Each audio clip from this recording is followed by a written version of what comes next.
Hello, everybody. I'm George from Ireland. Well, I didn't think the Iranian government would be overthrown, and it looks like I'm right, at least in the short term. I was given a 40% chance, but it didn't quite reach tipping point. I think that's down to 30% chance or lower. Now, things can change. It could get higher, it could get lower, the risk of that. But the demonstrations dying down. Trump has withdrawn his threat. There he was, urging you to come out on the street. But as they say in Washington, D.C., taco. Trump always chickens out. He's not a man of his word. If there's one thing everybody knows, he's not trustworthy. He's a little bit risk averse. The one thing that nobody suggested is a ground invasion. So the lesson the United States seems to have learned from the last quarter century is that ground invasion of a Muslim country is a recipe for catastrophe. So even though they won in Iraq, even though for a long time what run in Afghanistan, the Afghans themselves gave up, they would think that would be a debacle.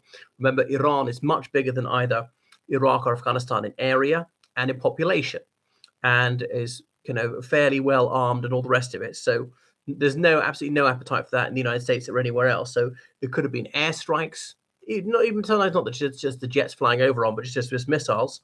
Could be some special operations, but it was not going to be, in the very naff phrase, boots on the ground. But so the Grand Ayatollah Khameini is surviving, and so is President Pezeshkian. And remember, Trump said, you've got to stop killing these people or, you'll pay a price. I'll hit you very hard. And the Gulf Arab countries pleaded with him not to, because their oil refineries are within range of the Iranian drones and missiles and so on. And if pushed to the wall, Tehran indicated they would strike these oil facilities. Now, that'd be terrible. These countries, they would recover from it. Oil production would be gone for weeks, maybe months in some cases, but they would get over it.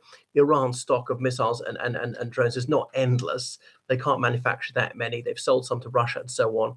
And there's air defense against those, which is not entirely effective. So Trump has been talked out of it, which is why it's not happening. When it mattered, the military stayed on side. So with the Army, Navy, the Air Force, the Iranian Revolutionary Guard Corps, those are people steeped in the ideology of the regime, and they will fight to the death to save it.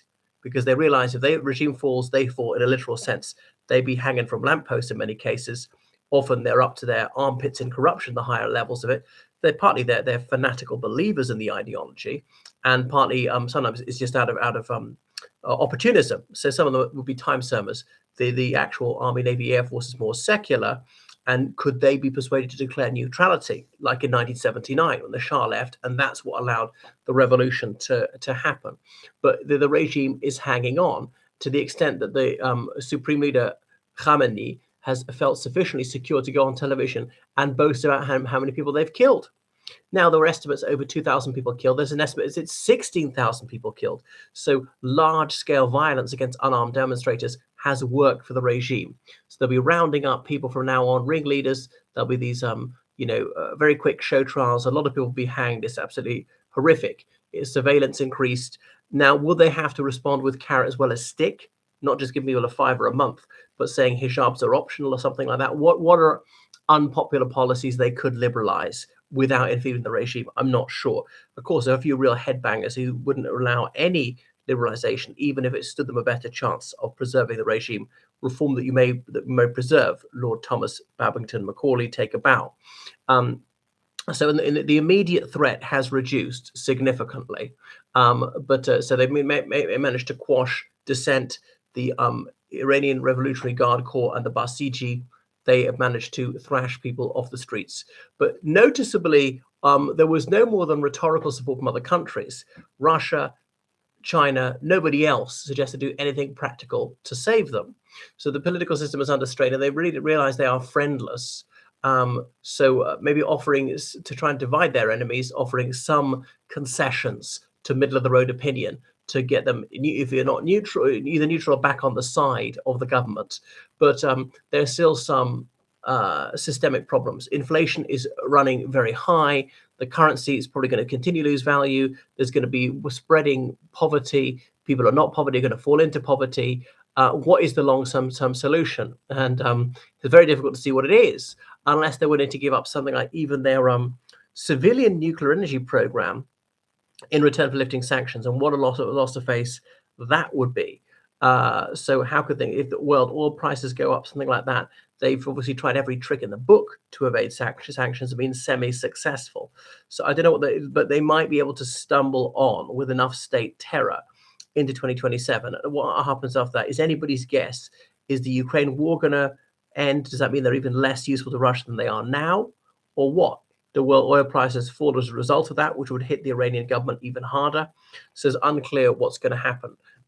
Yeah, they managed to have a cordial relationship with the Turkish government of President Recep Tayyip Erdogan, to the extent that the Turkish police sometimes will arrest Iranian dissidents who've not done anything against Turkish law, bring them to the Iranian border and push them over the border into the hands of the Iranian authorities.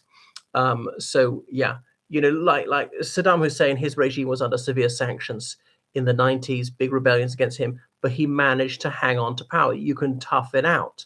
Even more oppressive regimes than what's going on in Iran, Turkmenistan, and North Korea have survived for a very long time. So people just get used to it. Iran does not bar people leaving. It far rather malcontents get out than stay there causing trouble. And if you speak to Iranians abroad, bear in mind they're not a representative cross-section of Iranian society. They're disproportionately urban, liberal, educated, Western-oriented, anti-regime. And obviously there are people in Iran, especially older people, people in the countryside, the more religiously observant, who are supportive of the government, even fervently so in some cases. But yeah, I think the immediate danger has reduced for the regime. It could go either way now. So that's it. Although Trump's military intervention, if he had attacked Revolutionary Guard Corps units, wouldn't be guaranteed to work. I mean, to kill a few hundred, maybe kill a few thousand, but they're over 150,000 and they got the Basiji on top of that. That might have even strengthened the regime. All right. So thanks for watching my channel. Make sure you subscribe on Patreon, donate PayPal, georgecallahan79@gmail.com. Goodbye.